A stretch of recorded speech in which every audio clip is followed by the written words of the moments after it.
Kemitraan Riset Inovasi dan Alumni Fakultas Hukum Universitas Hasanuddin, Ibu Dr. Ratnawati SH.MH. Yang kami hormati, narasumber kita pada siang hari ini, yakni Akmal Idrus SH, Bapak Ibu dosen yang menyempatkan hadir, serta para peserta alumni session pada siang hari ini. Assalamualaikum warahmatullahi wabarakatuh. Puji syukur kita panjatkan kehadirat Tuhan Yang Maha Esa, karena atas berkah dan karunia-Nya lah sehingga kita dapat hadir di tempat ini guna melaksanakan kegiatan alumni session dengan tema membangun bisnis yang berkelanjutan bagi sarjana hukum, mengolah sampah menjadi cuan. Yang mana alumni session kali ini merupakan rangkaian dari kegiatan Dies Natalis Fakultas Hukum Unhas yang ke-73. Baiklah, kita melangkah ke agenda pertama, yakni sambutan sekaligus membuka acara alumni session pada siang hari ini. Kepada Ibu Dr. Ratnawati SH.MH dengan hormat disilakan. Ya, terima kasih Saudari MC. Bismillahirrahmanirrahim. Assalamualaikum warahmatullahi wabarakatuh. Udah pada makan siang belum sih? Belum, sama dong. Saya ulangi ya. Assalamualaikum warahmatullahi wabarakatuh. Ya, salam sehat dan salam sejahtera buat kita semua. Pertama-tama tentunya kita harus mengucapkan puji dan syukur kehadirat Allah Subhanahu wa taala. Tak lupa juga sholawat dan salam kepada Nabi kita Muhammad Sallallahu Alaihi Wasallam, yang mana atas berkat rahmat dan hidayahnya sehingga pada siang hari ini kita masih diberikan kesehatan guna mengikuti kegiatan alumni sharing session. Hari ini alumni yang akan hadir baik narasumber maupun moderatornya itu dari angkatan yang sama, ya, angkatan 2012. Kalau 2012 itu apa namanya ya, Akmal? Petitum. Petitum ya. Angkatan 2012 ini pematerinya adalah Bapak Akmal Idrus SH. Beliau adalah CEO and founder Rapo Indonesia yang akan memberikan atau berbagi dengan Ananda semua tentang bagaimana membangun bisnis yang berkelanjutan bagi sarjana hukum, mengolah sampah menjadi cuan. Bahasanya juga kekinian ya, cuan, bukannya uang gitu tapi cuan. Saya lihat juga di sini ada junior saya ya, saya lupa namanya, 93 ya. 93 deh. Iya. Tetap saya paling tua ya. Generasinya terlalu beda, ini 2012 sementara saya generasi angkatan 88. Ya tapi nggak apa-apa. Saya selalu mengatakan bahwa usia itu hanyalah hitungan angka. Ya, usia itu hanyalah hitungan angka dan yang pasti saya pernah muda. Ya, kalau Anda kira-kira bisa nggak nanti sampai ke saya? Ya, yang pasti saya pernah muda dan Anda belum tentu bisa seperti saya nanti. Ya, karena apa? Saya sudah melalui proses yang namanya pernah muda. Lolita, lolos 50 tahun. Sekarang saya Jeneta, jelang 60 tahun. Usia saya sekarang tanggal 4 April kemarin 56 tahun. Itu ya. Tapi sih kalau lihat kita bertiga mukanya nggak jauh-jauh beda ya. Ya, mereka ini satu angkatan dengan putra saya yang pertama 2012. Banyak cerita saya sama Pak Akmal ini ya. Banyak cerita-ceritanya Pak Akmal waktu zaman kuliah sama Ibu. Terakhir kita ketemu tahun berapa nak ya? 2018 terakhir ketemu. Terus syukur sekali bahwa di siang hari ini ada alumni session dan Pak Akmal ini diundang oleh panitia jadi nanti bisa bisa berbagi lagi. Sebelum masuk materi, kira-kira perubahan apa yang Akmal dapat nih? Kan ini udah lama nih nggak ke fakultas ya. 2018 terakhir ke fakultas. Itu pun mohon maaf mata kuliah apa tuh? Semester pendek sama Ibu Nana, pengantar sosiologi hukum. Ya, oke. Kira-kira Akmal sebelum kasih materi ya kita dengar dulu ini. Oke, Assalamualaikum warahmatullahi wabarakatuh, adik-adik. Pertama-tama terima kasih sudah diundang hadir lagi kembali ke sini, kembali ke rumah. Jadi sudah keliling-keliling, akhirnya kembali lagi ke rumah. Ya, Yang terasa pasti mahasiswanya saya lihat keren-keren semua. Kelihatan kalau cerdas-cerdas dan antusias. Dan yang paling terasa itu apa ya, infrastrukturnya terupgrade semua, ya, alhamdulillah. Jadi merasa kayak oh betul-betul Fakultas Hukum UNAS ini kelihatan kalau memang selalu membenahi apa yang terbaik gitu untuk Oke, mahasiswa. makanya nih Kak Akmal kita undang lagi ya untuk S2 ya. Untuk Amin. S2 supaya kembali ke kampus lagi nih. Ini Kak Akmal, panggil aja kakak supaya nggak Iya, terlalu iya. ini ya. Dia juga senang kayaknya kalau dipanggil kakak nih ya. Ini Kak Akmal ini juga keseharian biasa nge-MC jadi pembaca berita juga Iya. gitu ya. Ya tetapi itu tadi akan kembali akan berbagi kepada Anda semua. Ternyata bagaimana cara membangun bisnis yang berkelanjutan bagi sarjana hukum gitu ya. Ah, sekali lagi saya mengucapkan terima kasih banyak ya. Jangan jadi dibilang nggak mau dipanggil Bapak, panggil aja Nak Akmal udah kembali ke rumah gitu ya. Saya juga agak kaget beberapa waktu yang lalu pas disampaikan oleh Pak Afif bilang, Bu nanti yang kasih materi ini Pak Akmal, Akmal siapa? Teman angkatan. Oh, saya sangat ingat. Pernah ada kejadian di rumah saya ya beberapa tahun yang lalu. Dia selalu, saya punya pohon mangga di rumah ya, dia lagi manjat pohon mangga cuma modal garam sama cabai dia sudah nangkring di pohon mangga saya pulang kantor ya dia nggak pakai baju cuma pakai celana pendek nangkring di pohon mangga itu adalah pengalaman-pengalaman nggak bisa dilupakan gitu ya. Sekali lagi terima kasih Nak Akmal sudah mau datang kembali ke Fakultas Hukum untuk memberikan pengalaman-pengalaman yang didapat ya terakhir keluar dari Fakultas Hukum sampai saat ini bagaimana. Tadi MC mengatakan bahwa kita nggak usah panjang lebar ya, jamnya udah udah jam siang juga. Tadi MC mengatakan bahwa saya selain memberikan sambutan sedikit juga membuka kegiatan ini. Izinkan saya, marilah kita bersama-sama membuka kegiatan ini dengan membaca Bismillahirrohmanirrohim. Ya. Ya, lebih kurangnya mohon dimaafkan. Billahi taufik walhidayah. Wassalamualaikum warahmatullahi wabarakatuh. Waalaikumsalam warahmatullahi. Terima kasih banyak Bu atas sambutannya. Selanjutnya kita memasuki agenda inti kita pada siang hari ini yakni alumni sharing session yang akan dipimpin langsung oleh Pak Afif Muhni selaku moderator. Kepada Bapak dengan ini disilakan.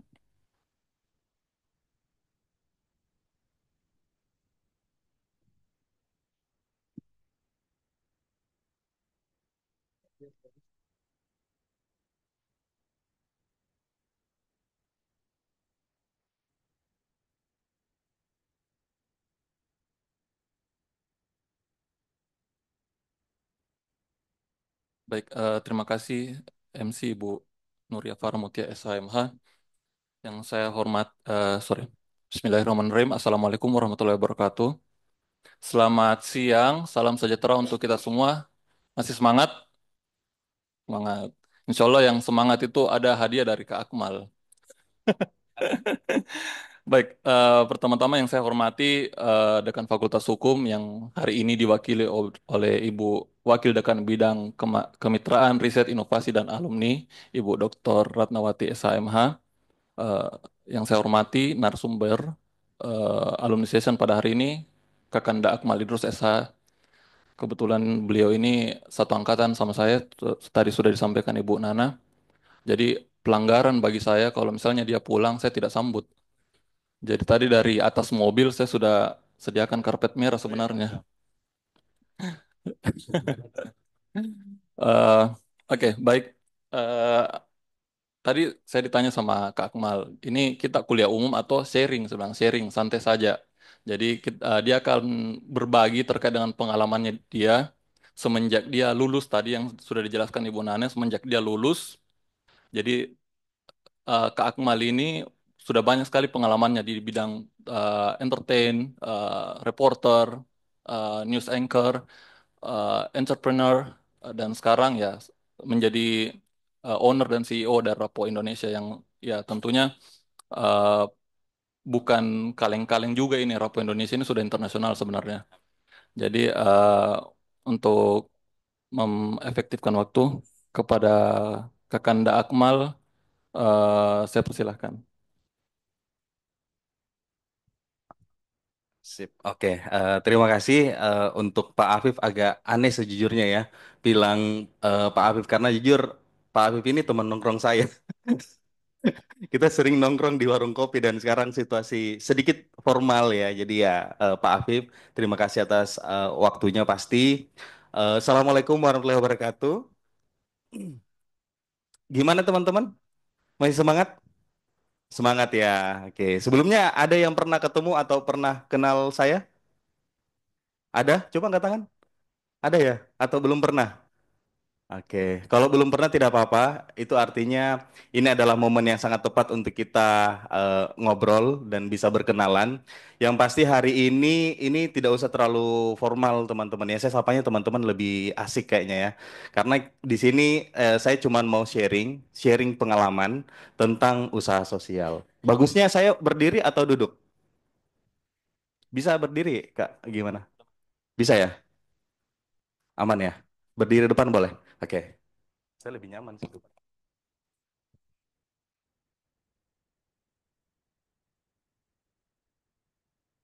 Cek. Oke. Gini lebih enak? Lebih seru ya? Oke. Jadi teman-teman, hari ini kita akan sharing tentang bagaimana membangun bisnis berkelanjutan sampah jadi cuan. Jadi selama saya lulus sebenarnya perjalanan saya itu ada banyak perubahan-perubahan gitu kan. Waktu saya sama dengan teman-teman, saya itu sudah jadi reporter di Harian Fajar. Jadi sambil kuliah, sambil bekerja juga. Jadi waktu itu ingat sekali setiap jam istirahat saya kalau teman-teman mungkin nongkrongnya di kantin di mana segala macam, saya itu eh, apa namanya mengejar narasumber untuk wawancara. Waktu itu ada rubrik namanya rubrik keker, rubrik anak muda. Jadi banyak berkecimpung di situ dan itu juga salah satu alasan kenapa lama selesai. Karena ternyata lebih menikmati di lapangan karena memang suka di dunia lapangan. Tapi alhamdulillah melalui perjalanan-perjalanan jurnalis itu dari Fakultas Hukum jadi jurnalis dan akhirnya bertemu dengan usaha sosial. Jadi itu yang akan kita bahas. Karena ini sharing, saya tidak akan jelaskan tentang teknikal kali ya, kayak terlalu teknis karena saya di sini cuman bercerita pengalaman saya sebagai alumni gitu kan. Jadi lebih ke bukan fokus ke bisnisnya juga, tapi lebih ke pengalaman dan mungkin teman-teman bisa dapat insight yang bagus juga untuk karir ke depannya. Oke, next. Nah, saya mau tanya nih teman-teman, kira-kira teman-teman jadi mahasiswa hukum, ekspektasinya setelah lulus atau jadi alumni akan jadi apa? Ayo, nggak apa-apa ya, langsung jawab aja, angkat tangan, langsung jawab, nggak apa-apa, silakan. Ini santai ya, karena kita sharing.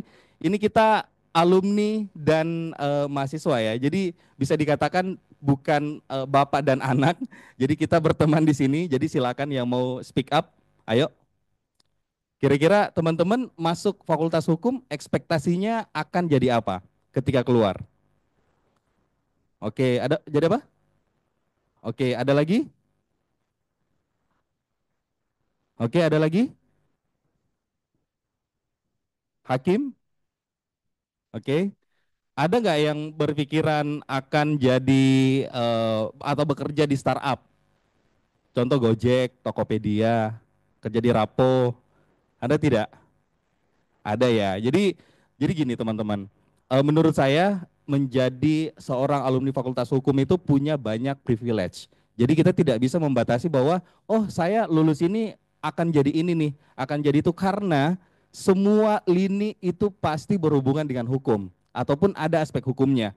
Saya juga berpikir awal-awal kayak wah saya bangun startup ini kayaknya tidak relate gitu kan dengan apa yang saya pelajari di kampus, tapi itu salah besar gitu. Kenapa? Karena ternyata membangun bisnis itu apalagi sekarang Rapo Indonesia adalah PT, kita harus paham tentang legal. Kita harus paham tentang perjanjian, ya kan? Jadi kayak kalau dibilang kayak oh Akmal ini banting setir gitu kan, yang harusnya dia alumni hukum jadi hakim terus sekarang jadi pengusaha, jadi sosiopreneur gitu kan. Berarti ilmunya tidak kepake itu salah besar. Karena semuanya itu pasti ada hubungannya dengan hukum gitu. Dan selain itu juga ya saya pahami ketika kita jadi alumni hukum, hukum itu kita diajar untuk berbicara, dipacu untuk bagaimana kita memberikan opini gitu kan. Jadi ketika kita meeting atau ketemu dengan klien, itu buat kita tidak merasa kikuk. Jadi kalau kita ngomong satu sama lain, jadinya lebih lebih enjoy kayak gitu. Oke, dari sini teman-teman ada mau sharing atau lanjut? Lanjut ya. Oke. Nah, tadi sudah dijelaskan teman-teman bahwa saya itu memilih jalur merintis sebuah startup. Startup itu namanya Rapo Indonesia atau PT Karya Rapo Indonesia.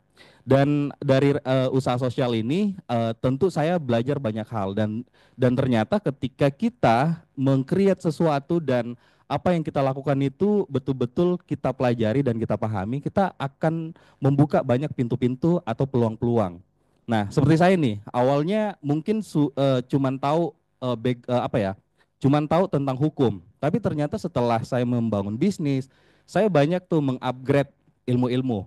Salah satunya dengan saya banyak ikut kompetisi bisnis di Indonesia gitu kan awal-awal tahun. Jadi eh, ini juga mungkin sharing sedikit, saya membangun bisnis itu pada saat pandemi di tahun 2020 menggunakan modal pribadi dari saya MC dan sebagai penyiar. Dan bisa dikatakan untuk membangun bisnis itu bukan modal yang besar karena gaji untuk 2 pekerjaan itu ya bukan miliaran sebenarnya. Tapi ternyata ada banyak cara. Caranya dengan ikut kompetisi. Mungkin teman-teman di sini ada juga yang mungkin pernah membangun sebuah bisnis atau ada ide-ide yang mau diwujudkan. Terus salah satunya ikut kompetisi biar dapat modal, ada ya? Relate ya. Nah, itu saya lakukan juga gitu kan. Dan tapi setelah ikut kompetisi itu akhirnya banyak mendapatkan peluang-peluang, dan yang paling gongnya ya, saya pernah ikut LPDP Fest di tahun 2023 dan alhamdulillah kita juara 4 nasional dan hadiahnya adalah eh, saya dan tim dapat beasiswa di National University of Singapore untuk belajar tentang social business. Jadi kayak itu ada, tepuk tangan dulu. Jadi apa ya, itu saling saling melengkapi sebenarnya. Jadi saya berharap bahwa teman-teman di sini jangan membatasi diri teman-teman. Ketika teman-teman merasa punya peluang untuk melakukan sesuatu, itu just do it gitu kan. Jangan ragu kayak wah lebih banyak nih kayak pikiran negatifnya dibandingkan pikiran positifnya kayak gitu. Oke, next. Nah, oh iya, ini foto saya. Kira-kira mana saya? Ini saya adalah bagian dari gerakan radikal anti tindak pidana korupsi atau Garda Tipikor. Ada anak Garda Tipikor di sini?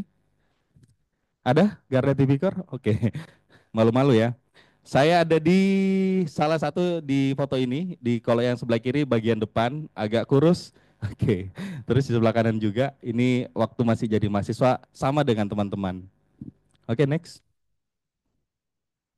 Oke, ini saya mau cerita sedikit nih teman-teman. Ini perjalanan saya, mungkin ada yang penasaran bagaimana sih akhirnya Kak Akmal bisa jadi pengusaha sosial sekarang, atau bahasa kerennya apa, social planner ya, atau startup sosial. Jadi di tahun 2016 sambil kuliah, saya kan masuknya 2012, 2014 saya sudah jadi reporter. Jadi sambil kuliah, sambil kerja juga gitu kan. Selama 2014 itu terus karirnya ternyata banyak di media. Jadi dari koran saya pindah ke Fajar TV, dari Fajar TV pindah ke Fajar Radio, dari Fajar Radio pindah ke TVRI Sulsel sampai sekarang. Nah, di tahun 2020 itu saya merasa jenuh gitu kan dengan pekerjaan, apalagi kan saya sudah jadi jurnalis dari tahun 2014. Jadi kayak merasa aduh jenuh banget, ditambah lagi pandemi gitu kan. Nah, di saat pandemi di situ saya melihat bahwa oh ternyata ada banyak masalah-masalah yang terjadi di lingkungan kita. Ditambah lagi waktu itu pandemi kan bukan hanya masalah kesehatan, tapi juga yang paling signifikan yang saya lihat masalah sampah. Kenapa masalah sampah? Karena tingkat konsumtivitas kita terhadap penggunaan sampah itu meningkat. Pasti teman-teman juga bagian dari itu. Saya juga bagian dari itu, teman-teman. Bagian dari orang-orang yang mungkin menghasilkan sampah yang berlebih pada saat itu. Bayangkan kalau kita ojek makanan, pasti kan minuman bisa 2 lembar kantong plastik gitu kan. Terus makanan kantongnya sendiri lagi. Jadi kayak kita berapa juta orang di Kota Makassar dikali berapa kantong plastik yang kita hasilkan itu kan sebenarnya bisa menghasilkan bertonton sampah. Jadi dari situlah saya melihat peluang. Ditambah lagi di tahun 2018 sebenarnya saya juga aktif mendirikan sebuah komunitas namanya Komunitas Kejar Mimpi Makassar. Jadi dari mendirikan komunitas itu saya memang pada akhirnya apa ya, banyak berkecimpung di kegiatan-kegiatan sosial teman-teman. Sehingga saya merasa nih bahwa ini realistis ya. Di usia waktu itu kayaknya sudah di atas 25 tahun. Jadi kayak saya merasa kalau saya di komunitas terus gitu kan, fokus berkegiatan sosial, bahaya nih umur saya semakin tua. Otomatis kan kita juga sebagai personal harus memikirkan masa depan kita ke depannya seperti apa. Jadi saya berpikir kira-kira apa yang bisa dilakukan. Dan akhirnya waktu ikut volunteer di Bali, saya melihat, oh ternyata ada konsep usaha sosial, di mana usaha sosial ini kita tetap berkegiatan sosial, seperti berkomunitas sosial, tapi ada income-nya, karena kita tetap digaji, kita tetap dibayar. Jadi akhirnya dari situlah awalnya saya berkecimpung di startup yang namanya Rapo Indonesia. Semoga tidak ngantuk teman-teman ya. Oke, ada yang mau ditanyakan? Jelas ya? Oke, kita next lagi. Nah, kita coba masuk sedikit. Apa sih usaha sosial itu teman-teman? Jadi usaha sosial ini sepemahaman saya juga salah satu sektor yang saat ini banyak menyerap alumni hukum di seluruh Indonesia. Karena ya bisa dikatakan bahwa untuk mendirikan startup yang paling penting itu dari segi legalitas utamanya kan. Jadi alumni Fakultas Hukum itu banyak sekali yang bekerja di dunia startup. Tapi apa tuh teman-teman kira-kira usaha sosial? Ada yang mau sharing tidak? Apa itu kira-kira? Atau pernah dengar enggak konsep usaha sosial? Coba enggak apa-apa, yang pernah dengar usaha sosial itu apa? Silakan angkat tangan. Kalau yang belum pernah sama sekali silakan angkat tangan. Enggak apa-apa. Ini ada orang enggak sih di depan? Coba yang pernah dengar apa itu usaha sosial, angkat tangan. Oke, sekarang yang belum pernah mendengarkan apa itu usaha sosial, coba angkat tangan. Alumni hukum itu harus berani-berani loh. Ayo angkat tangan, enggak apa-apa. Enggak disuruh naik kok, tenang. Beda sama Ibu Nana, mungkin kalau angkat tangan disuruh naik. Kalau saya tidak. Oke, terima kasih teman-teman. Jadi mungkin mayoritas di sini teman-teman baru tahu apa sih usaha sosial itu. Mungkin teman-teman taunya usaha konveksi misalnya, atau usaha clothing ya kan, atau usaha makanan ya kan. Itu yang mungkin identik dengan bisnis yang kita pahami. Namun ternyata next ada juga tuh yang namanya usaha sosial. Nah, coba karena di sini baru mendengar konsep usaha sosial, jadi di sini ada beberapa brand. Ini adalah brand-brand yang untuk segmen anak muda cukup dikenal karena mereka ini adalah usaha sosial ataupun usaha berdampak. Wah, ini tambah bingung lagi nih, kayak waduh ini kita sarjana hukum harusnya belajar hukum, kenapa belajar bisnis ini? Ini hanya pengalaman teman-teman ya. Jadi di sini ada yang pernah dengar siklus? Siklus ini dia itu jualan deterjen, dia jualan minyak, tapi mereka itu tidak dalam kemasan. Jadi mereka tuh kayak dalam kontainer-kontainer, terus mereka keliling ke rumah. Jadi kalau kita mau beli pakai wadah sendiri. Nah, itu namanya siklus, bisa diakses sambil diakses. Terus ada Rapo pasti ya, teman-teman. Sekarang udah tahu Rapo ya. Jangan lupa follow IG-nya @rapo.id. Promosi. Promosi. Terus ada juga Waste for Change. Ada yang pernah dengar tidak Waste for Change? Jadi Waste for Change ini teman-teman adalah jasa di mana kita itu bisa menggunakan jasa mereka. Jadi kita berlangganan. Jadi mereka yang ambil sampah kita, baik itu sampah organik maupun sampah anorganik. Organik itu seperti sampah-sampah sisa makanan. Kalau anorganik itu kayak plastik. Apa bedanya dengan mobil sampah?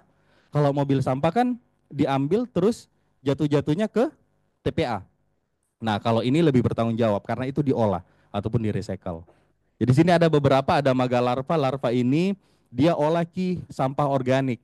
Jadi ada namanya larva apa sih namanya? Magot. Magot. Jadi sampah-sampah organik itu dikasih makan ke magot. Magot itu apa? Itu kayak cacing-cacing gitu. Itu bisa untuk pakan ternak gitu kan. Kayak gitu. Terus ada juga nih duanyam, tenun. Duanyam ini dia berdayakan masyarakat masyarakat di NTT. Jadi masyarakat yang prasejahtera di NTT mereka libatkan untuk buat produk ramah lingkungan. Ada Sukacita. Sukacita ini mereka buat batik, tapi batiknya ini batik yang terbuat dari pewarna alami. Jadi sekarang kan banyak tuh teman-teman kan bahwa fashion itu bergerak ke sustainable fashion. Jadi ini kita juga sekadar sharing ya bahwa ternyata fashion itu bukan hanya fast fashion sekarang, ada namanya sustainable fashion. Jadi sustainable fashion ini adalah fashion yang dibuat biar tidak merusak lingkungan. Mungkin dari daur ulang kah, dari upcycle kah? Nanti kita coba belajar lebih detail. Ada yang pernah pakai nggak di sini salah satu yang saya mention. Tidak apa-apa ya, kalaupun misalnya tidak apa-apa, tidak masalah, justru saya senang. Oke, ternyata saya berarti memberikan informasi yang baru buat teman-teman. Oke, coba kita next. Enggak ngantuk kan teman-teman? Aman ya? Aman ya. Nah, ini kurang lebihnya usaha sosial seperti ini konsepnya teman-teman. Jadi kalau semakin kanan ini adalah usaha komersil, ya kan? Kalau semakin kiri itu semakin non profit. Apa itu non profit kira-kira?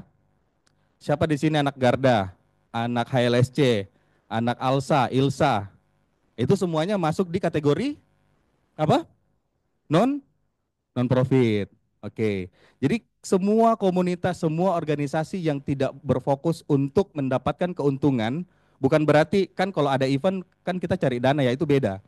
Tapi itu berarti bukan keuntungan, itu cuman penggalangan dana untuk membuat kegiatan. Tapi kalaupun kita mencari dana, kalau dalam organisasi atau komunitas kan tidak profit ya, bukan kayak tujuannya untuk menggaji tim-tim kan.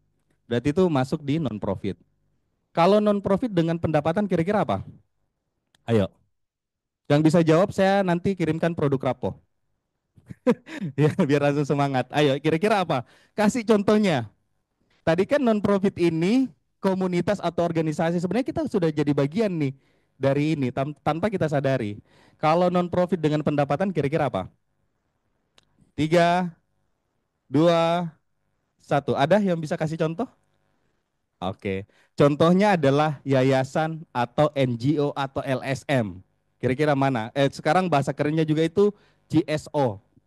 Civil apa sih istilahnya, civil society bla bla bla, atau NGO non government organization atau LSM. Kenapa? Karena mereka itu adalah yayasan, tapi ada juga beberapa yayasan, misalnya yayasan yang concern sama cancer. Mereka kan cari profit untuk mendukung program-program tersebut. Nah, itu yang namanya non profit dengan pendapatan. Kalau bisnis dengan CSR, ada yang bisa kasih contoh tidak? Yang bisa kasih contoh saya kasih produk Rapo. Ayo, ada? Oke, silakan. Apa kira-kira contohnya?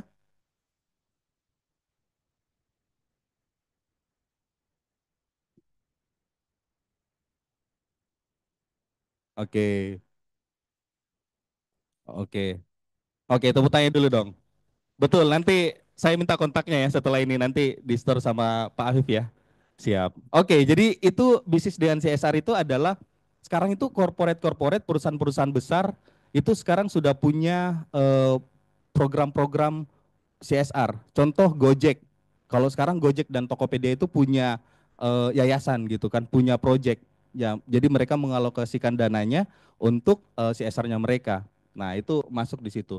Kalau usaha komersil ya usaha pada umumnya ya kayak ya udah pokoknya cuan gitu kan. Fokusnya ke cuan aja.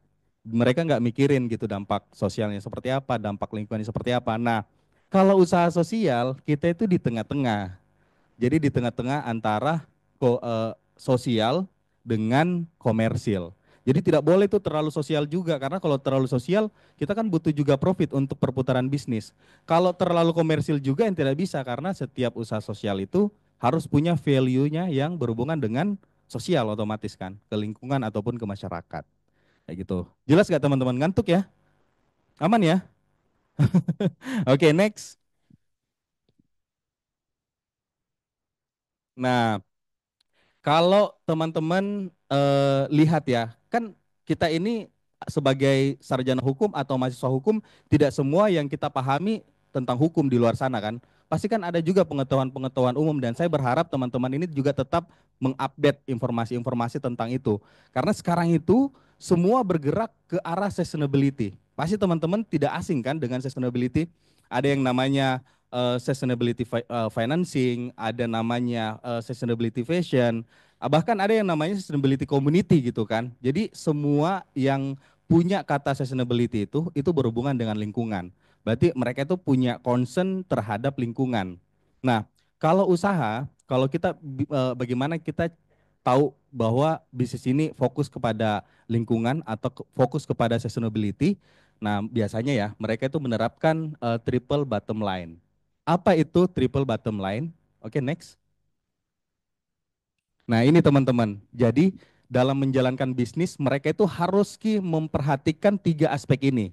Apa aspeknya itu? Yang pertama people, ya. Jadi kalau misalnya teman-teman mau nih membangun sebuah bisnis, bisnis apapun itu, terus mau bahwa oh saya mau menjalankan deh usaha sosial, karena usaha sosial sekarang banyak yang respect, banyak yang appreciate untuk menggunakan jasa dan produknya ya.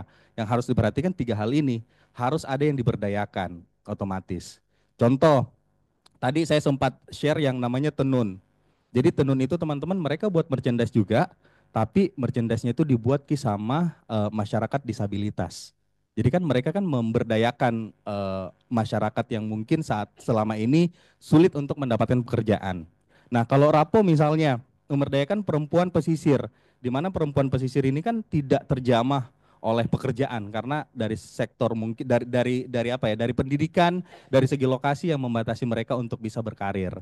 Jadi harus ada yang dilibatkan. Jadi coba deh dipikirkan, oh saya mau bangun bisnis nih, kira-kira apa sih mungkin masyarakat miskin yang ada di jalan mana yang ada masyarakat miskin di sini, Nuri misalnya, atau di jalan mana, Tamalate atau apa gitu, itu boleh dipikirkan. Atau mungkin memberdayakan, maaf ya, memberdayakan perempuan yang sudah bercerai, ya kan? Atau mungkin memberdayakan narapidana, itu boleh. Itu memberdayakan narapidana karena oh ya teman saya di Medan, dia itu buat sebuah startup di mana startup itu mereka latih ex narapidana untuk mereka bisa diserap di dunia pekerjaan. Kenapa? Karena narapidana itu setelah mereka mendapatkan hukumannya, harusnya kan ketika mereka dilepas ke masyarakat, ya sudah tidak ada lagi embel-embel atau ekspektasi bahwa mereka itu jahat dan segala macam gitu kan. Tapi ya tidak bisa dipungkiri bahwa hal itu masih terjadi sehingga dia buat startup, mereka latih ex narapidana, terus mereka bantu distribute ke perusahaan-perusahaan kayak gitu. Itu contoh.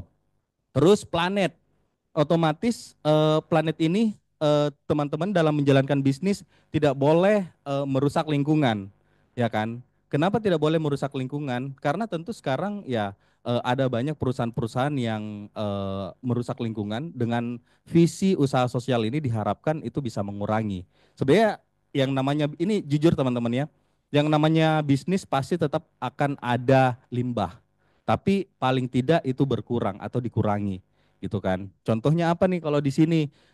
Kalau yang planet itu bisa menggunakan resource yang contoh menggunakan pewarna alami. Contoh baju kita ini kan ada warna birunya nih. Nah ada beberapa perusahaan yang menggunakan pewarna alami dari tumbuh-tumbuhan. Mungkin teman-teman pernah lihat EcoPrint, ya kan? Itu yang di print dari tumbuhan. Ada apa lagi? Misalnya dari daur ulang, itu juga salah satunya. Jadi ada banyak cara. Jadi kalaupun kita mau buat bisnis terus concernnya pada planet bukan cuma hanya daur ulang teman-teman ya, tapi banyak cara. Jadi mau dengan pakai yang upcycle, ada yang tahu upcycle? Kalau upcycle itu teman-teman contoh kita punya baju nih robek-robek gitu kan. Terus ada lagi nih kemeja robek-robek. Coba kita gunting-gunting kita jadiin itu tas atau kita jadiin itu baju, itu boleh banget. Salah satu artis yang sering menggunakan baju upcycle adalah Andin. Terus Nadine Chandrawinata, mereka tuh concern sama lingkungan. Jadi coba deh perhatikan dia tuh suka pakai batik yang mungkin motifnya beda-beda, tapi itu upcycle, itu ramah lingkungan. Terus yang terakhir tentu profit. Jadi tidak bisa dipungkiri bahwa fokusnya ini kita di profit teman-teman, kayak gitu. Oke, ngantuk ya? Aman ya? Saya agak jujur Bu, saya make sure beberapa kali karena biasanya kan saya sering diundang jadi dosen tamu bahkan ya. Tapi memang konsennya bisnis. Ini kan alumni hukum, jadi saya harus make sure ini make sense enggak ya yang saya jelaskan. Tapi semoga ini jadi insight yang baru teman-teman ya. Oke, next. Nah, tadi kan kita bilang nih triple bottom line. Nah, ternyata sekarang itu ini baru nih tahun ini teman-teman. Bisa dibilang pondasinya itu bukan cuma 3P lagi, tapi sudah diupdate menjadi 5P. Apa itu 5P? Prosperity misalnya, terus ada planet, ada people, partnership, and peace. Jadi ini menarik sekali ya, karena usaha sosial itu dibangun harus orang-orang yang di dalamnya itu dari segi hukum, dari segi kepastian, dari segi kedamaian, orang-orang yang bergabung itu harus dipastikan mereka itu mindful. Jadi enggak boleh tuh kayak saya pekerjakan 20 jam per hari karena ada target produksi saya, pesanannya dari perusahaan apa ada 3 juta pieces misalnya. Tidak boleh. Karena kita harus memperhatikan itu. Bahkan yang paling menarik karena sudah ada aspek partnership. Jadi kalau teman-teman lihat brand-brand, kenapa sih kayak brand-brand yang mengusung konsep sustainability atau ramah lingkungan itu kayak banyak sekali kolaborasi. Karena memang itu sudah jadi main core-nya mereka gitu kan. Mereka harus banyak melakukan kolaborasi untuk memperkuat impact-nya, memperkuat dampaknya teman-teman. Oke, next. Nah, familiar enggak dengan logo ini? Ada yang familiar? Coba angkat tangan. Yang belum familiar, angkat tangan juga. Yang belum familiar? Oke. Ini nggak apa-apa yang tinggi. Oke. Nice, terima kasih. Jadi sederhananya ini adalah goals dari United Nation. Jadi goalsnya orang di seluruh dunia. Jadi goalsnya kita apa? Ada banyak. Tentu yang pertama kemiskinan. Terus yang kedua kelaparan. Kesetaraan gender, ada produksi yang bertanggung jawab dan segala macam. Jadi sekarang itu banyak kegiatan-kegiatan yang fokusnya untuk memecahkan masalah-masalah ini. Jadi mungkin teman-teman juga kalau misalnya punya concern terhadap isu-isu ini bukan hanya lingkungan teman-teman ya. Jadi kalau teman-teman misalnya apa namanya tentang hukum juga ada di sini. Itu masuk di iya 16, masuk di 16. Jadi semua kegiatan-kegiatan yang mau mendukung ini boleh banget untuk kayak oh kita buat kegiatan nih sekarang kita mau mendukung SDG nomor 16. Jadi coba deh dipelajari tentang SDG ini apa. Intinya ini kayak amalan baik lah yang diharapkan seluruh dunia itu lakukan. Ketika amalan-amalan ini kasar-kasarnya ya, maksudnya biar mudah dipahami ya. Kalau amalan ini dilakukan oleh banyak organisasi ataupun mahasiswa, itu akan membuat dunia bisa lebih baik lagi. Nah, kalau di Rapo kita ada 1 kemiskinan, terus 5 kesetaraan gender, sama 12 konsumsi dan produksi yang bertanggung jawab.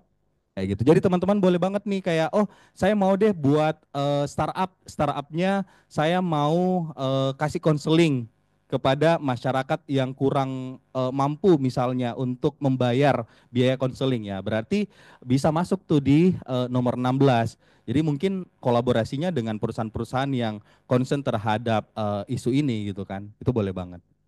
Oke, next. Nah, jadi ini sebenarnya tadi saya mau tes, tapi karena belum familiar, ini kita coba rekap lagi teman-teman ya, bahwa ini adalah usaha sosial itu usaha yang langsung memberdayakan masyarakat. Jadi ada 3 konsep yang paling umum, usaha komersil, usaha sosial, dan usaha berdampak. Jadi 3 ya, apa yang pertama? Komersil, usaha berdampak, dan usaha sosial. Apa sih bedanya? Kalau komersil, ya usaha pada umumnya. Kita keluar, kita akan lihat usaha komersil, ya kan? Kalau usaha berdampak, teman-teman tahu kitabisa.com, ya kan? Mereka itu sebenarnya bisnis. Tapi dalam bisnisnya, mereka bisa membantu orang yang kesulitan untuk mendapatkan akses pendidikan, orang yang mungkin mau dibangun rumahnya, ya kan? Itu usaha yang fokusnya ke bisnis tapi berdampak. Ruang Guru, ada yang tahu Ruang Guru? Tahu ya semuanya ya, startup. Ya mereka itu sebenarnya fokusnya ya bisnis, tapi dalam bisnisnya mereka itu bisa kasih impact bagi apa? Sektor apa? Pendidikan. Nah, kalau usaha sosial kan tadi usaha komersil, usaha berdampak dan usaha sosial. Nah, kalau usaha sosial adalah usaha yang langsung melibatkan dalam proses bisnisnya itu masyarakat. Contoh, kalau Rapo langsung melibatkan perempuan pesisir untuk buat produknya. Terus kalau tenun tadi yang saya singgung, dia yang tenun dia itu memberdayakan perempuan disabilitas untuk buat produknya. Ada juga Duanyam ini dia itu buat produk tas, coba deh, bagus produk-produknya. Duanyam, coba di follow, dicek. Dia itu buat produk-produk itu dari anyaman organik. Terus yang buat itu perempuan-perempuan di NTT yang buat produknya, tapi produknya bagus kualitasnya. Jadi bedanya di situ. Kalau memberdayakan perempuan atau usaha sosial langsung Contoh yang narapidana mungkin saya buka rumah makan gitu kan. Rumah makannya itu yang bekerja adalah ex narapidana ya, berarti itu masuk usaha sosial karena memberikan kontribusi terhadap permasalahan sosial. Aduh saya udah kayak dosen ya. Oke, coba next lagi. Oh, 15 menit lagi, siap. Nah, oke, next. Jadi kalau rapot teman-teman, kita itu memberdayakan perempuan, perempuan yang ada di Untia. Nah, sekarang kita sudah punya 2 rumah produksi nih, ada di Depok, ada juga di Makassar. Jadi kita bisa dikatakan salah satu brand. Kalau biasanya kan brand dari Jawa buka rumah produksi di sini. Nah, kita kebalikannya nih, dari Makassar kita buka rumah produksi di Depok, Jawa Barat untuk memenuhi permintaan-permintaan di daerah Jabodetabek. Oke, next. Nah, jadi kalau Rapo kan tadi ada triple bottom line kan, ada 3P kan. People-nya apa? Ya people-nya kita masyarakat prasejahtera, perempuan prasejahtera yang kita libatkan. Kalau planetnya di mana? Ya kita mendaur ulang sampah plastik gitu kan. Jadi material yang kita gunakan adalah material dari sampah plastik. Dan profitnya apa gitu? Dari profitnya itu kita mengatasi permasalahan perusahaan-perusahaan, karena sekarang banyak perusahaan yang butuh produk ramah lingkungan, tapi untuk di Indonesia itu perusahaan yang bisa memproduksi produk ramah lingkungan dengan jumlah yang banyak itu masih terbatas. Kayak gitu. Oke. Ini clear ya. Tadi udah dibahas juga. Next.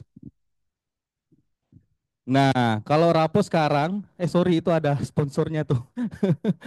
Maaf ya. Jadi Rapo Indonesia dulu itu kita dari daur ulang sampah kantong plastik jadi tas, dan sekarang kita sudah merambah ke furniture. Jadi kayak botol-botol yang seperti ini, kita sekarang udah daur ulang juga, dan pertama di Sulawesi, bahkan kalau di Jawa itu sudah banyak, dan kita berharap bahwa starting Rapo ini bisa menginfluen banyak lagi startup di Kota Makassar dan sekitarnya untuk bisa mendaur ulang sampah plastik. Next. Oke, nah fun fact-nya untuk Rapo sendiri kita ada 3 orang yang jadi direktur gitu kan di PT-nya. Dan salah satunya Chief Operating Officer atau COO-nya kita itu S1 dan S2 itu di Fakultas Hukum, Unhas. Namanya Kak Andi Nurul Ulum. Tepuk tangan dulu dong. Dan alhamdulillah setelah kolaborasi dengan Noe, ya Kak Noe, Noe itu junior saya, tapi jujur saya tidak saling kenal di dunia kampus. Setelah keluar, barulah kita bertemu, dan akhirnya kita bareng-bareng untuk kembangan Rapo, dan satu tim lagi namanya Mbak Adri, dia itu alumni dari UK, dia juga gabung jadi benar-benar tim, bukan freelance ya, betul-betul part of Rapo Indonesia. Jadi ya, alhamdulillah sekarang kita sudah bertiga. Dan kalau Noe sekarang ditempatkan di Depok, ya. Kalau Mbak Adri ditempatkan di Jakarta dan saya di Makassar, jaga gawang. Jadi inilah tim-tim di balik dari Rapo Indonesia. Oke, next. Kita percepat teman-teman ya. Nah, ini produk-produknya. Kita masuk di produk ya. Ini produk-produknya ini dari daur ulang sampah plastik. Oke, next. Nah, ini yang kita buat. Ini adalah furniture yang kita buat dari sampah plastik juga. Jadi bayangkan teman-teman, sampah yang kita anggap tidak bernilai, ketika bertemu dengan kreativitas itu bisa menghasilkan produk yang seperti ini. Jadi yang mau lihat produknya, yang penasaran dari UMKM Fakultas Hukum, boleh banget berkunjung ke sana untuk lihat seperti apa sih proses produksinya. Karena di sana itu ada dua area produksi, satu area produksi untuk furniture, satu area produksi untuk souvenir. Jadi boleh banget kalau mau kunjungan, mau sharing session boleh. Oke, next. Nah, kita juga nih sering banget kolaborasi dengan NGO ataupun yayasan dari luar negeri. Kita beberapa kali menjalankan program-program pengembangan. Jadi Rapo itu bukan hanya jualan produk, tapi kita juga jualan jasa. Jasa apa? Jasa-jasa untuk menjalankan program-program sosial. Sekarang kan banyak nih perusahaan kayak, bingung nih gimana cara jalankan program sosial gitu kan. Ya udah kasih expertnya, kasih ke Rapo, Rapo yang mengelola pendanaannya biar programnya bisa berkelanjutan. Ini ada beberapa perusahaan yang sudah menggunakan jasanya kita. Next. Nah, ini nih, sejauh ini kita sudah melibatkan 62 perempuan untuk membuat produk Rapo. Terus sudah ada lebih dari 5 ton sampah yang kita daur ulang. Ada lebih dari 19.000 produk yang sudah kita buat di seluruh Indonesia. Bahkan pendanaan yang kita dapatkan ya, ini di luar dari penjualan produk ya. Kita sudah mendapatkan 1,5 M. Ini bukan 1,2 ya, 1,5 M dana-dana untuk pengembangan perempuan-perempuan di Rapo Indonesia. Next. Nah, ini kita percepat aja sih teman-teman ya. Ini mengapa harus sampah ya, tentu karena sampah ini adalah susah untuk apa ya, bisa dibilang hilang di lingkungan kita. Dan ini sedikit informasi aja ya, bahwa sampah itu ada banyak jenisnya. Kayak ini aja ada 2 jenis sampah plastik teman-teman. Ini HDPE, ini jenisnya PET. Nah, yang paling mudah didaur ulang itu yang HDPE. HDPE itu kayak tutup botol, terus sampo. Jadi kalau yang itu lebih enak, tapi kalau yang PET ini agak susah kayak gitu. Next, makanya harus ada yang perlu dihindari. Nah, ini nih contoh-contohnya. Paling enak didaur ulang itu HDPE.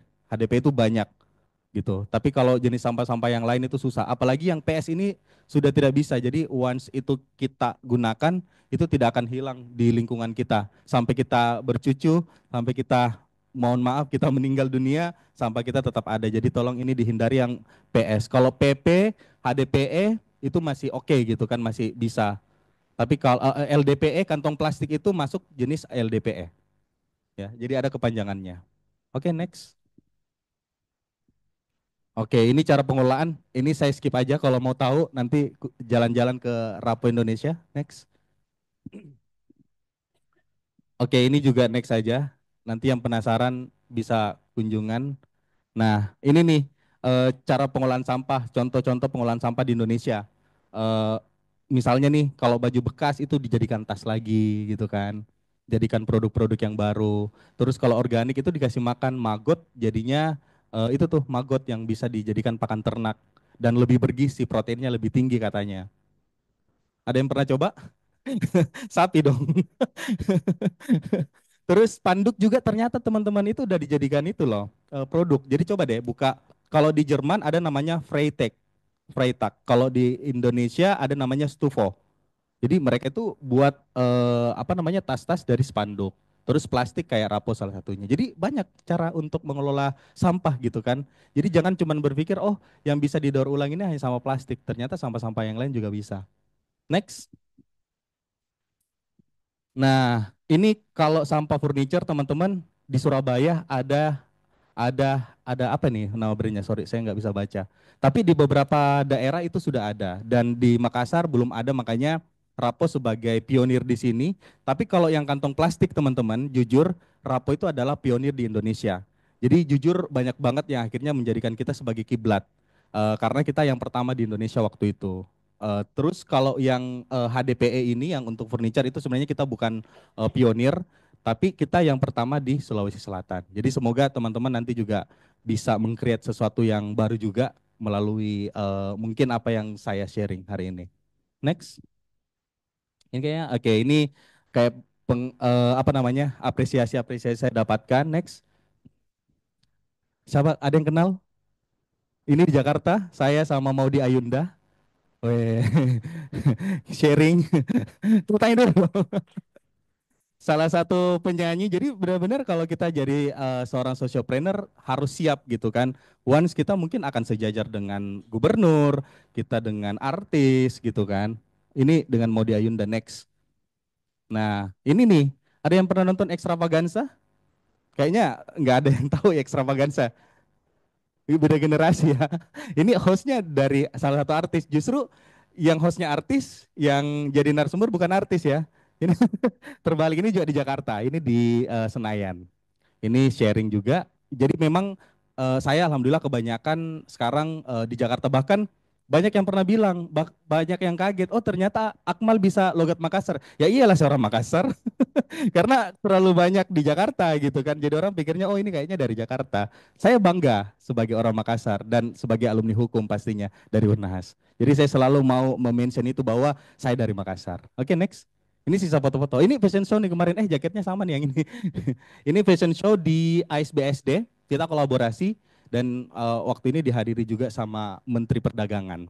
Jadi kita mau nih bahwa produk-produk yang ramah lingkungan itu bukan hanya dibeli karena kasihan, karena itu dari sampah, karena itu dibuat oleh masyarakat, tapi betul-betul bisa menjawab bahwa itu dipakai gitu kan.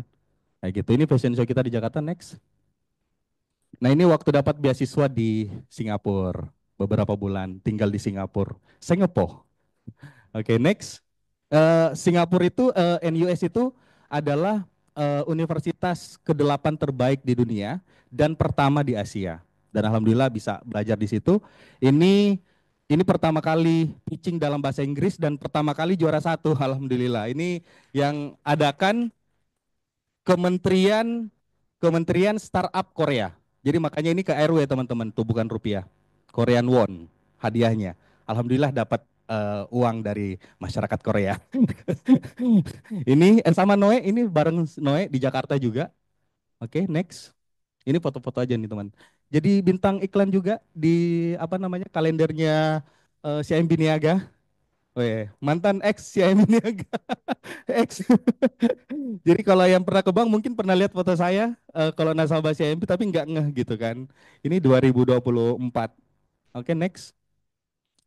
Ini nih beberapa yang ngajak kolaborasi kayak apa namanya ini jadi kuliah umum juga di Kala Institut, terus pernah juga bahkan di invite jadi narasumber di Avoskin. Jadi kalau teman-teman pakai Avoskin itu sering ada wajah saya sama dengan siapa yang artis itu yang satu dan cowok ada, nanti dicek saja cari foto saya. Oke, next. Oke, itu sih dari saya, semoga menginspirasi. Terima kasih. Wassalamualaikum warahmatullahi wabarakatuh. Waalaikumsalam warahmatullahi wabarakatuh. Terima kasih banyak ini Kakak Akmal. Saya sendiri sampai dengar pencapaiannya Kakak Akmal ini sebab grogi jadinya. Rasa minder. Padahal ini teman ngopi saya semalam teman-teman. 2 hari yang lalu ya, 3 hari yang lalu. Ya, jadi pemaparan yang sangat komprehensif dari Kak Akmal terkait dengan perjalanannya, journey-nya dia dari mulai dia masih mahasiswa seperti teman-teman sampai sekarang menjadi CEO dan sudah go internasional luar biasa. Eh, untuk kali ini saya buka sesi pertanyaan kepada teman-teman. Mungkin ada teman-teman mau ditanyakan terkait tips dan trik atau dan sebagainya, saya persilahkan. Saya buka kalau memungkinkan 2 sesi pertanyaan di masing-masing sesi 3 penanya. 1, 2, 3. Farhan sesi kedua ya. Tes, tes, tes. Baik, terima kasih moderator atas kesempatan yang telah diberikan. Perkenalkan, saya Alfian Parangkalipu, akrab disapa Pian, mahasiswa Fakultas Hukum Angkatan 2023, Pak. Baik, mungkin ini karena sesi sharing. Jadi mungkin sebelum saya mengajukan pertanyaan, saya ingin sharing juga terkait pengalaman saya di dunia bisnis, Pak. Jadi sebenarnya background saya itu dari SD, SMP, dan SMA itu jujur sudah terjun di dunia bisnis. Di SD waktu itu saya lupa saya jual apa. Intinya waktu itu sebenarnya cuma gabut Pak. Dan kebetulan di situ teman-teman dukung, makanya saya terus lanjutkan bisnis. Terus pas masuk SMP saya jadi affiliate Shopee kalau tidak salah waktu itu. Dan bersyukurnya karena banyak yang mendukung, banyak yang melirik promosi-promosi saya. Jadi kurang lebih waktu itu income yang saya dapatkan hampir 3 juta Pak. Itu Terus per pas bulan masuk ya? Per bulan 3 juta. Kotor, gross, kotor Pak. kotor. Iya. Terus masuk di SMA saya diajak untuk masuk di bisnis yang bergerak dalam bidang kesehatan dan juga kosmetik. Waktu itu namanya Tiens kalau tidak salah. Ada kantornya di Anteng Pak itu. Dan saya tertarik karena memang di situ ada banyak pendapatan-pendapatan lain yang bisa kita dapatkan kalau kita mencapai target sesuai dari yang diberikan Pak. Nah, mungkin di sini saya ingin bertanya terkait mungkin pengalamannya Bapak sendiri, bukan pada apa ya produk yang dipaparkan tadi. Mungkin saya lebih ke pengalamannya Pak sendiri sebagai seorang entrepreneur. Kira-kira bagaimana sih Pak caranya untuk kita bisa mengatasi 3 hal penting dalam dunia bisnis? Karena menurut saya ada 3. Yang pertama adalah target pasar, yang kedua itu adalah promosi, dan yang ketiga adalah income atau pendapatan seorang pengusaha. Nah, kira-kira dari 3 poin ini Pak, bagaimana caranya kita mengatasi untuk bisa eh, 3 hal ini kita bisa penuhi Pak? Maksudnya adalah sebagai seorang pengusaha pasti ada masa-masa di mana kita down, pasti ada masa-masa usaha kita itu turun, dan di situ jujur bagi saya pengalaman pribadi Pak, masa-masa itu yang sangat sulit bagi saya. Seperti misalnya waktu itu jujur waktu SMA saya sudah melakukan promosi dengan semenarik mungkin, tetapi eh, produk yang saya pasarkan itu ngestak Pak. Bahkan saya sudah memberikan yang terbaik lah istilahnya Pak untuk produk saya, meskipun stabil, tapi saya rasa kayak di situ-situ saja Pak, tidak ada peningkatan. Jadi saya pikir apa yang salah dengan apa yang saya lakukan di sini Pak. Jadi mungkin dari Bapak sendiri, bagaimana kira-kira agar target pasar kita itu melakukan repeat order lah istilahnya Pak dengan produk yang kita jual. Terus yang kemudian bagaimana kita konsisten untuk menjaga pembeli-pembeli pada produk kita, dan juga bagaimana caranya agar produk yang kita pasarkan itu nanti dapat kita apa ya jual dengan jumlah yang banyak. Apakah misal dengan promosi yang menarik, ataukah kita memberikan testimoni kepada pelanggan dengan cara yang berkala, atau bagaimana Pak dari Bapak sendiri? Mungkin itu saja Pak, karena jujur setelah lulus juga ini saya selain ingin ambil di ranah hukum, plan B saya itu Pak ingin menjadi seorang pengusaha. Terima kasih Pak. Thank you. Selanjutnya yang baju merah tadi cewek.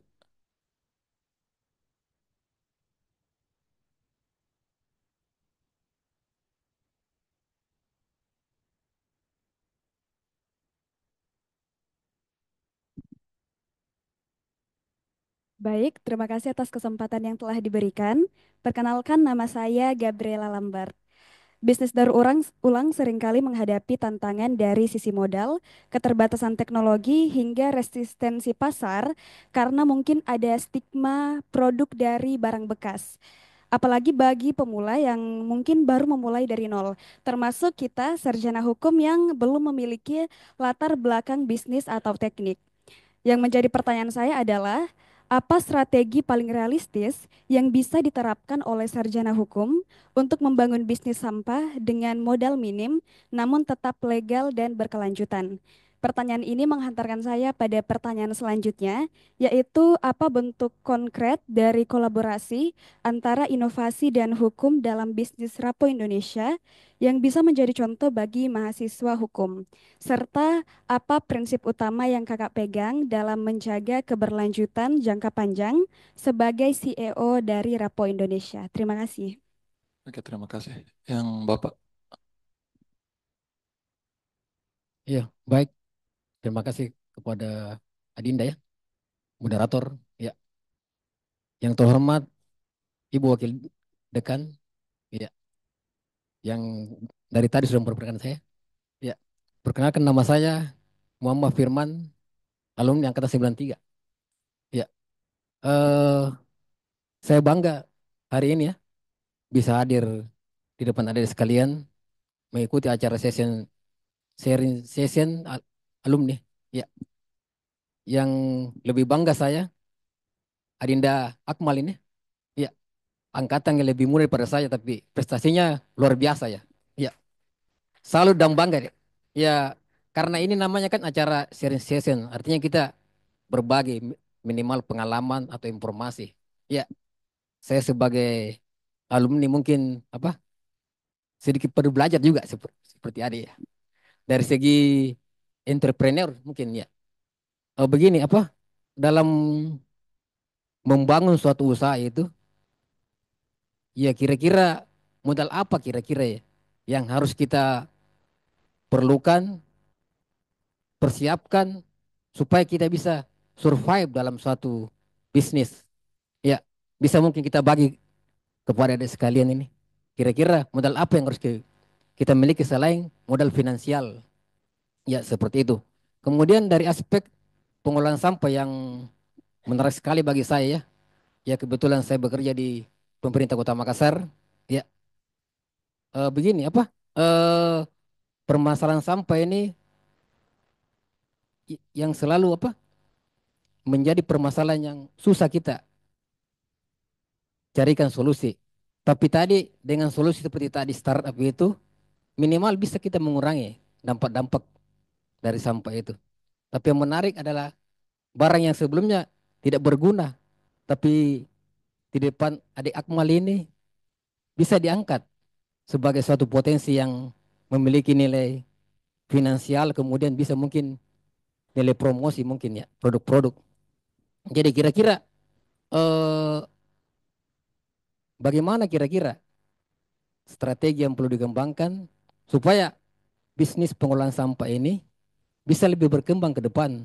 Apakah misalnya membentuk suatu kerjasama dengan lembaga-lembaga pemerintah misalnya ya, atau usaha-usaha lain yang bisa terintegrasi dengan antara pengusaha sendiri itu kemudian pemerintah dan masyarakat yang menjadi sasaran pengguna produk.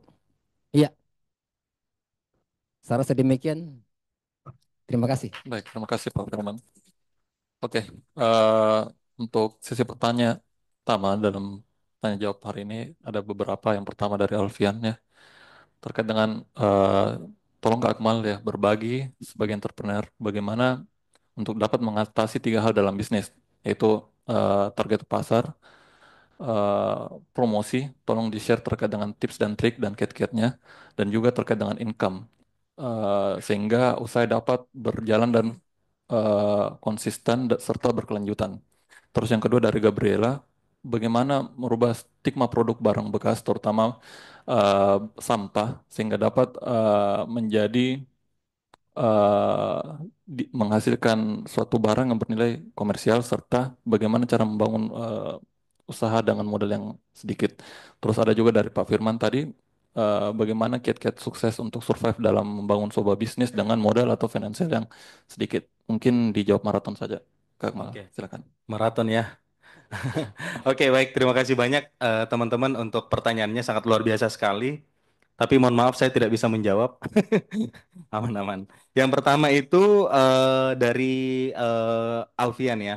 Jadi gini teman-teman, ini menjawab secara umum ya bahwa ketika kita itu membangun sebuah bisnis ya, yang kita harus pelajari itu kepada siapa produk itu akan dijual. Itu yang harus kita tahu. Sederhananya target pasarnya siapa.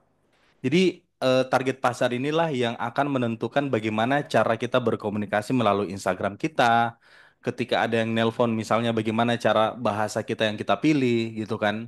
Karena banyak di luar sana, mungkin teman-teman di sini banyak yang punya bisnis online ya. Misalnya mungkin skincare atau reseller dan segala macam. Biasanya itu tidak match antara target dan apa yang kita lakukan strateginya. Contoh, kalau kita lihat strategi ya. Kalau jualan Pampers, siapa yang pakai? Bayi. Oke, kira-kira cara kita berkomunikasi untuk jualan Pampers gimana? Bahasa bayi, bahasa anak-anak.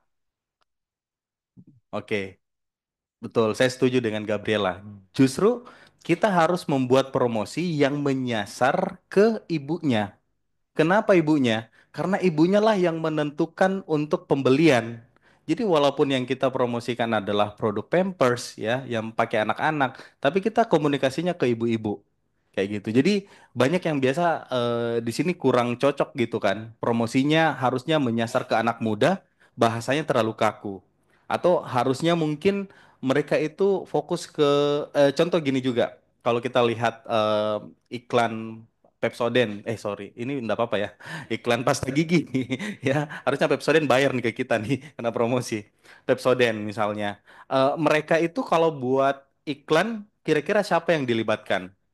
Biasanya ada orang yang berjas warna putih kan, tapi dia enggak bilang itu dokter, gitu kan? Karena itu untuk menarik trust, karena itu kan produk-produk kesehatan, gitu kan? Jadi ya seperti itu. Jadi kalau misalnya teman-teman mau membuat promosi, harus tahu siapa sih target marketnya. Contoh kayak Rapo gitu kan. Ini saya kasih contoh saja ya. Kalau Rapo itu kita memang fokusnya di B2B. B2B itu memang kita target ke corporate-corporate. Jadi cara komunikasinya kita ya komunikasinya ke corporate gitu kan kayak bukan mix and match misalnya, tapi lebih kepada mau mau perusahaan Anda peduli terhadap lingkungan, yuk gunakan produk ramah lingkungan dari Rapo ya kan. Jadi itu yang harus dipahami ya, Alfian, bahwa promosinya dan kalau membuat produk jangan membuat produk itu karena kita suka itu. Karena kan kembali lagi bahwa yang menggunakan jasa kita, yang menggunakan produk kita itu adalah konsumen kita. Jadi kita harus banyak melakukan riset. Jadi contohnya kita jualan kue misalnya, kue bolu misalnya. Oke, jadi ketika kita mau tanya bagaimana kualitasnya, kita harus tanyakan, gimana? Yang sudah beli kita bisa tanyakan, gimana rasa kue bolunya, apa yang kurang, kurang manis tidak, kurang ini tidak. Jadi jangan kayak kita, kayaknya manis mie ini deh. Kan bukan kita yang mau beli kan, tapi konsumen kita. Nah, itu yang kurang. Dan saya selalu belajar bahwa eh, bisnis itu banyak yang hanya bisa survive di 5 tahun pertama. Setelah itu banyak yang kolaps gitu kan. Dan itu memang kalau kita lihat mungkin teman-teman dulu, saya juga bahkan melihat itu real. Pada saat jalan ke sini saya dulu mungkin lihat ada toko ini, ada toko itu, ya tiba-tiba hilang gitu kan. Sekarang di jalan Perintis. Ya karena mereka kurang riset. Jadi kayak teman-teman sekarang itu apapun yang kita mau lakukan harus banyak di riset. Contoh kita mau jualan baju. Baju perempuan harus tahu, oh kira-kira yang pakai baju perempuan warna pink ini berapa orang yang suka. Coba deh riset. Jangan sampai kayak asumsi teh karena saya suka pink ya udah deh jualan warna pink. Ternyata yang banyak suka warna hitam gitu kan. Kayak gitu sih. Kita harus banyak riset. Terus pertanyaan berikutnya dari Gabriela. Em, jadi memang gini, ini yang menarik ya. Banyak stigma di luar sana yang merasa bahwa karena produk ini produk dari sampah, harusnya murah dong. Kan enggak sih? Karena ini kan dari sampah nih. Harusnya justru tidak mahal. Nah, mindset-mindset seperti itulah yang sebenarnya jadi tantangan buat kita kreator produk-produk ramah lingkungan. Jadi sebenarnya kenapa mahal dari produk-produk yang konvensional bukan karena sengaja kita mahalkan, tapi ada kos-kos produksi. Contoh kita buat baju kalau bahannya ini baru ya udah sisa kita pesan terus kita beli bayar sudah jadi. Tapi kalau itu dari daur ulang pasti kan kita harus kumpul dulu sampahnya. Itu kan ada biaya pengelolaan. Dibersihkan dulu sampahnya itu kan ada pengelolaan. Di recycle dulu bahannya itu kan ada biaya-biaya yang akhirnya timbul gitu kan. Jadi ya kenapa yang akhirnya cost-nya lebih mahal dari produk yang serupa ya karena di situ sisi produksinya gitu. Tapi memang kalau sekarang sih challenge-nya banyak sekarang usaha-usaha yang apa ya menawarkan produk ramah lingkungan yang berupaya untuk membuat produknya itu biar lebih murah. Karena kan kita tidak mau juga gitu kan bahwa produk ramah lingkungan itu susah untuk didapatkan. Nah, strategi apa yang bisa dilakukan ini tergantung sih sebenarnya mau strategi apa. Apakah dari segi pemasarannya, apakah dari segi bisnisnya. Cuman kalau saya ya membangun bisnis, kita itu sudah ada yang namanya bisnis plan-nya seperti apa. Jadi kalau dalam bisnis ini teman-teman, apapun yang mau dibuat, coba teman-teman pelajari tentang bisnis model kanvas atau BMC bahasa kerennya. Apa itu BMC? BMC itu kayak peta yang kita isi. Jadi kalau teman-teman itu di Google banyak sekali template-nya. Kita bisa breakdown kayak targetnya siapa, siapa penggunanya, di mana dipasarkan, bagaimana caranya biar bisnisnya dapat uang. Itu kita bisa tuangkan di BMC.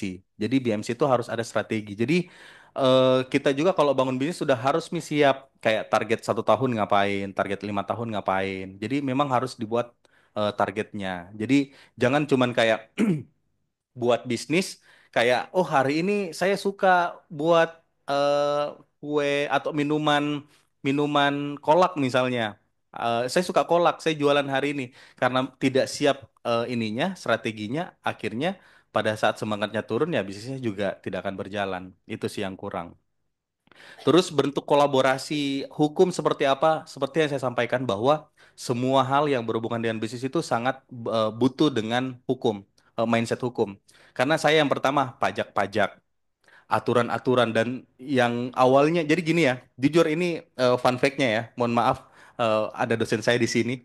Dulunya setelah saya keluar hukum, saya hanya mungkin ya namanya manusia biasa ya, saya mungkin cuma dapat 80% dari apa yang dijelaskan. Karena saya mungkin agak cuek juga dan segala macam. Justru saya memperdalamnya itu ketika saya membangun bisnis. Jadi mau ndak mau saya buka lagi buku, cek lagi di internet, ya kan? Karena semuanya itu kayak ada apa namanya ya, ada aspek hukumnya yang harus kita pelajari. Hubungan kita dengan perusahaan lain, bahkan kemarin tadi juga sempat saya bahas sama Ibu Saka kalau kita ini pernah berselisih dengan salah satu company besar gitu ya ada di Indonesia dan memang ya pemahaman atau pengalaman hukum kita lah yang dibutuhkan untuk itu.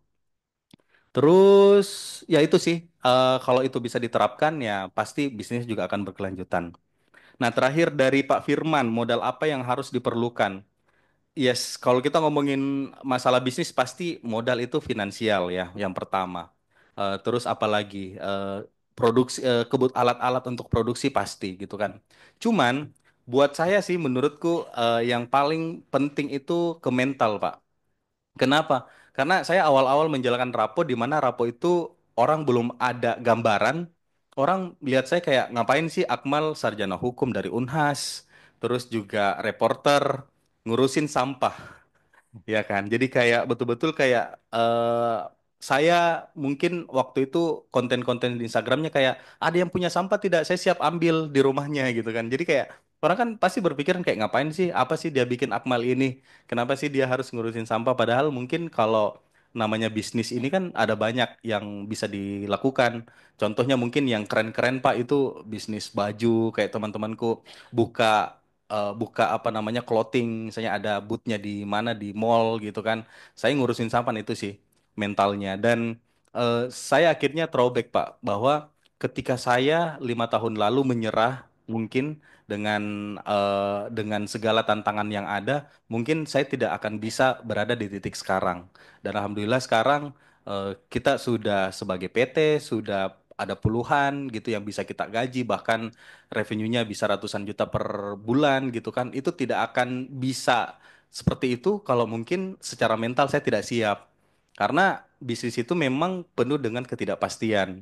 Mungkin berbeda dengan kita jadi karyawan. Kalau karyawan itu setiap bulan kita jelas gitu kan akan dapat berapa. Tapi kalau namanya perjalanan bisnis itu berbeda. Jadi memang mental kita harus siap dengan segala kondisi. Kayak gitu sih. Oke, makasih banyak. Baik, terima kasih Kak Akmal. Masih memungkinkan kita buka? Boleh, boleh. Oh ya, Mungkin satu kali. mungkin satu pertanyaan lagi. Oke.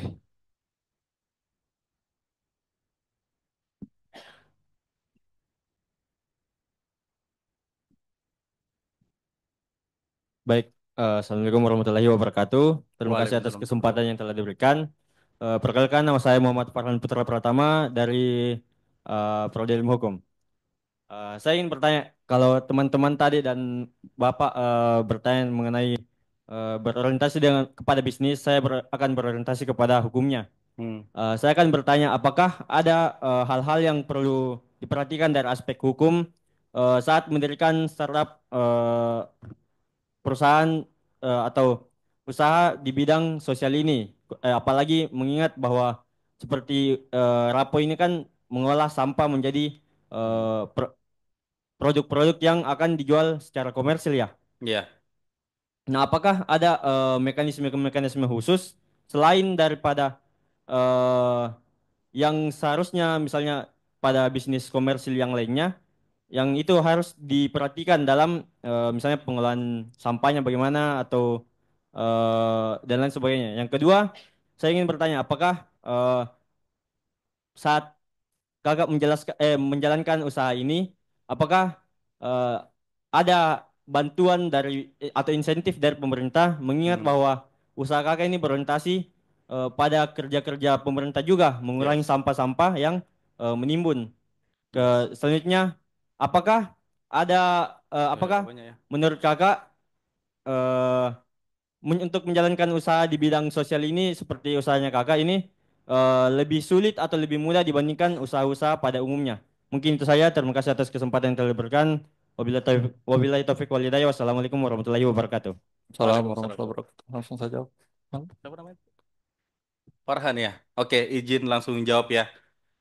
Menarik sekali ya. Pertanyaannya ada 3 poin. Yang pertama, aspek hukum. Ini sharing ya, bahwa sebenarnya usaha sosial itu secara legalitas tidak cocok untuk PT. Kenapa? Karena akhirnya pajak kita secara hukum itu disamakan dengan PT yang komersil pada umumnya. Padahal kan sebenarnya gini ini tidak semua, misalnya gini, taruhlah kita dapat penghasilan 100 juta. Tidak semua yang 100 juta ini kita adalah keuntungan, tapi kan ada juga dari mungkin berapa puluh juta untuk sisi sosial, pengembangan dan segala macam. Dan itu yang sementara digodok oleh Kemenkumham. Jadinya sekarang kalau tidak salah akan ada PT baru yang memang khusus untuk usaha sosial dengan aturan 50%, 50 plus berapa gitu kan yang harus dialokasikan untuk sosial. Nah, itu sih bedanya. Jadi memang ada banyak perbedaan-perbedaan, tapi sebenarnya selain dasar hukumnya itu semuanya hampir sama gitu secara hukum. Dan buat teman-teman yang mau menjalankan bisnis apalagi plannya ini besar gitu kan. Plannya besar bukan hanya mau buat usaha tapi berbisnis. Beda beda berdagang, beda berbisnis ya. Berdagang itu saya jualan HP, kamu beli ya udah berdagang. Tapi kalau berbisnis ini bagaimana saya jual satu bisa jadi 10 gitu kan. Bagaimana modal saya yang 5 juta bisa jadi 100 juta, itu berbisnis. Nah, tapi kalau yang lainnya sebenarnya aspeknya hampir sama gitu kan. Tapi yang saya mau sampaikan bahwa ketika kita membangun bisnis, kita harus pelajari tuh masalah-masalah pembagian saham, direksi-direksi yang saya mungkin dulunya itu agak abai. Jadi kalau teman-teman dapat mata kuliah untuk hal itu sekarang, terus ada kepikiran untuk bisnis, coba tanyakan-tanyakan kayak bagaimana pembagiannya, berapa persen ke direktur, direktur utama, apa segala macam. Karena itu semuanya tertuang di legalitas dan jujur saya agak buta-buta waktu pertama kali mendirikan PT. Jadi akhirnya saya harus melakukan revisi PT. Revisi karena apa yang tertuang secara legalitas karena saya pikir kayak ya sudah deh sembarang mau saya kasih masuk nama, sembarang mau saya kasih masuk saham-saham karena saya pikir yang jelas ada PT-nya. Tapi ternyata setelah itu bertumbuh, PT itu jadi acuan untuk investor gitu. Jadi itu yang harus dipelajari sih buat saya kalau dari segi hukumnya. Nah, terus yang kedua dari sisi pemerintah. Jujur, Rapo itu tidak terafiliasi langsung ya dengan pemerintah. Kenapa? Karena kita menghindari sesuatu hal yang berbau politik atau berbau klaim. Jangan sampai nih kita terlalu dekat dengan salah satu pemerintahan, mereka mengklaim kita misalnya bahwa bagian dari programnya mereka dan itu akan mempersulit kita untuk keberlanjutan setelah pergantian misalnya. Yang kami lakukan Rapo adalah kami meng-create yang awalnya mungkin tidak ada bantuan dari pemerintah sampai kita ternotis karena kami bermindset bahwa kita harus berdiri dengan atau tanpa pemerintah. Karena banyak sekarang itu bisnis-bisnis yang akhirnya tumbang karena mereka terlalu berharap nih dari pemerintah, ya kan? Padahal kalau bisnis itu ada banyak hal yang tidak bisa kita prediksi. Contoh sekarang efisiensi, ya kan? Kalau Rapo misalnya hanya bergantung kepada pemerintah, pasti orderan yang dulunya mungkin 100% sekarang sisa 20%. Dan pasti kita akan kolaps. Jadi memang kita harus bisa survive sendiri nih sebelum kita mengharap dari pemerintah sih. Kayak gitu. Terus yang ketiga, bisnis sosial apakah lebih sulit atau lebih mudah? Ini tergantung bagaimana kita menjalani. Cuman menurut saya karena di tahun 2019-2020 itu Rapo awal-awal justru memang akan lebih sulit. Karena kita bukan memperkenalkan produk, tapi memperkenalkan apa sih usaha sosial itu.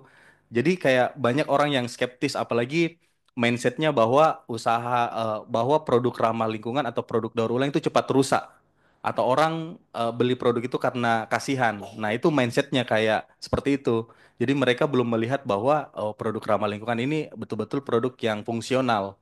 Jadinya kayak, wah pasti cepat rusak itu atau pasti bla bla bla segala macam. Nah itu sih mindset-mindset yang seperti itu yang perlu kita sadarkan. Dan sekarang karena sudah banyak yang berkecimpung juga di usaha sosial, akhirnya itu membuat kita lebih mudah karena bukan cuma Rapo nih sekarang yang mempromosikan produk serupa, tapi ada banyak usaha-usaha lainnya juga yang ikut mempromosikan. Mungkin itu sih kalau dari saya, semoga bisa menjawab pertanyaan ya. Terima kasih. Ya, terima kasih. Kita aplaus dulu dong buat kita semua. Ya, eh, itu tadi pertanyaan terakhir dari sesi kedua dan telah dijawab sama Kak Akmal, sehingga mengantarkan kita kepada sesi terakhir dari alumni sharing kita pada hari ini. Sebelum saya menutup, izinkan saya kemudian merangkum beberapa hal terkait dengan alumni session kita pada hari ini. Dalam membangun bisnis yang berkelanjutan ada beberapa poin yang harus diperhatikan. Tapi yang saya kutip ada kurang lebih ada 6. Yang pertama ya, pengusaha harus dapat melakukan riset atau penelitian, mengetahui demand pasar, melakukan market analysis, dan mengetahui target marketnya, melakukan market checking, dan lain sebagainya. Yang kedua, gunakan seluruh sumber daya yang dimiliki untuk berkaitan dengan promosi atau mempromosikan suatu barang. Apalagi di zaman teknologi saat ini, kemudahan dalam melakukan promosi cenderung lebih mudah. Terus yang ketiga, pengusaha harus memiliki target bisnis yang berkelanjutan, target jangka pendek, jangka menengah, dan jangka panjang. Terus yang keempat, persepsi terkait produk yang berasal dari sampah terdapat pandangan yang harusnya lebih murah dan akan tetapi dalam kenyataannya terdapat cost atau biasa dalam bahasa ekonominya ada capex ya. Nah, di situ ada terkait dengan cost pengolahan, pembersihan, dan gaji karyawan. Terus aspek hukum dalam bisnis itu sama sekali tidak dapat dipisahkan oleh karena itu modal bagi sarjana hukum. Sehingga mau tunggu apa lagi sarjana hukum saatnya menjadi atau memberikan sumbangsi bagi pemasukan negara melalui jalur bisnis dan ekonomi. Jadi kurang lebih seperti itu. Terima kasih. Saya tutup. Wassalamualaikum warahmatullahi wabarakatuh. Saya kembalikan kepada MC. Baik, demikianlah tadi pemaparan materi dari Kakanda Akmal yang sangat inspiratif. Sekali lagi mungkin boleh tepuk tangannya buat Kakanda Akmal. Kita mau masuk ke agenda selanjutnya, yaitu pemberian piagam penghargaan yang akan langsung diberikan kepada Kakanda Akmal oleh Ibu WD3. Kami mengundang Ibu WD3 dan Kakanda Akmal ke depan. Setelah itu kita akan foto bersama, adik-adik sekalian. Jadi nanti kita akan berdiri dan merapat ke tengah.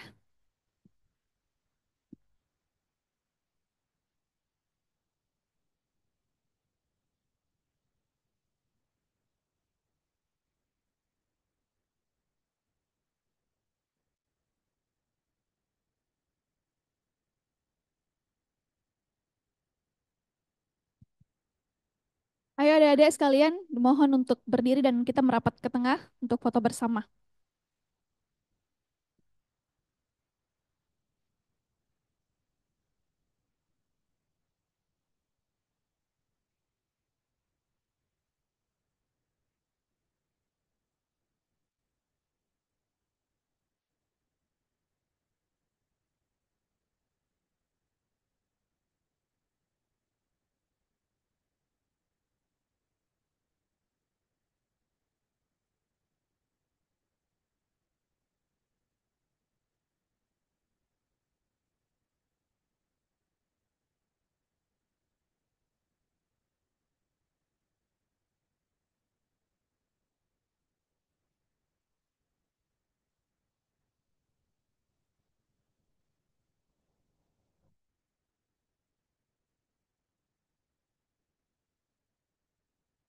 Oh iya, untuk para penanya, adik-adik sekalian tadi bertanya, dimohon untuk maju ke depan karena iya akan dilakukan pendataan untuk hadiah atau door prize dari Kakanda Akmal. 3 mahasiswa tadi, Gabriela, Farhan, siapa lagi namanya? Iya, Vian. Oh ya, jangan lupa e-sertifikatnya di-scan.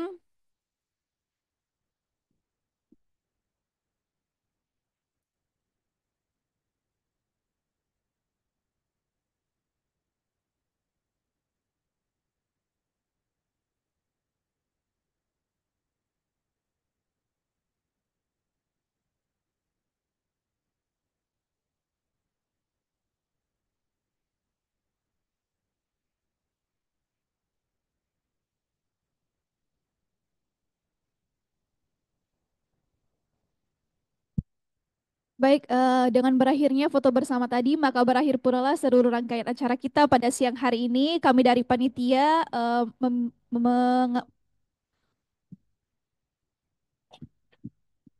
kami dari panitia mohon maaf apabila terdapat kesalahan pada acara kita pada siang hari ini. Lebih dan kurangnya mohon dimaafkan. Wassalamualaikum warahmatullahi wabarakatuh.